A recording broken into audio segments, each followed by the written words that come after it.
When you're in the field or at a range or at a shooting skeet, always show courtesy to those around you, and be polite, be patient, and never let anger get in the way of a good time and possibly spoil a good time. When you're out in the field, especially on public hunting grounds or when there's a group of 2 or more, recommend wearing orange. This is an orange shooting vest. It's a little dirty. I used it hunting last year. This is my deer stand, by the way, that we're shooting this in. My son and I built it. And then an orange hat. And the idea is it's better to be seen than be shot. In most states, it's law on big game hunting and preserve hunting. In public grounds, it's required. On private ground, it's a good idea too. When you're shooting at a range or skeet shooting or target shooting in general, protect your ears and don't be shy about wearing these. There's a lot of older guys you'll see that go, huh? And that have shot a lot. And you know, guns make a pretty sharp boom.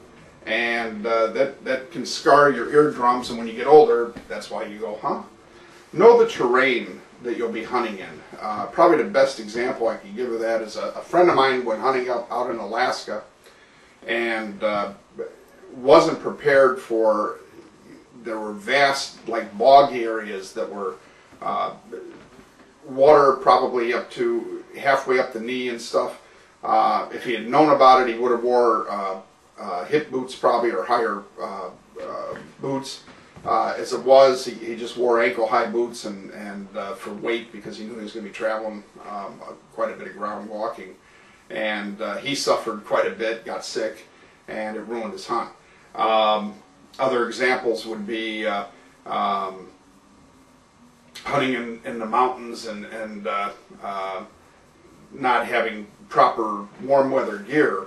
If you get too cold, or for that matter, if you get too hot, you're not going to be mentally as sharp as you can be. In fact, you can get pretty dull, and that can help cause shooting accidents and trips or falls and injuries. So you always want to be prepared for where you're going to hunt and what kind of terrain you're going to hunt in. Now, when you're hunting on private land that's not yours, make sure you've gotten permission. Don't go just trespassing. That hurts it for everybody else. Gives hunters a bad name. Make sure you get permission, and it's okay to give the landowner a gift for letting you hunt on his land. And if you're around any kind of housing or even a farm or residential areas, be especially careful and check your state laws real carefully about how close or how far you need to be to safely hunt. Obviously, never drink or use drugs of any kind before going hunting or handling guns of any type. They don't mix. It's a bad idea. Store guns so they are not accessible to unauthorized people. And what's common today, I didn't bring any up here, but is trigger locks. Personally, I keep them in mine in a locked closet, and I have 3 kids, and as they were very young, I let them know about being, careful not to play with the guns or touch them, and made them aware of how to safely handle a gun when they became pretty early age, actually, about 6 or 7 years old. Also remember to pick up your shells after you fired your weapon, your casings. If you bring in water bottles or snacks, make sure you pack it out. Don't leave things behind. Hunters are responsible overall, and we are the people that maintain the conservation of our wildlife and our wild areas. And let's keep up that tradition. Thank you very much. Hope you enjoyed this and learned something.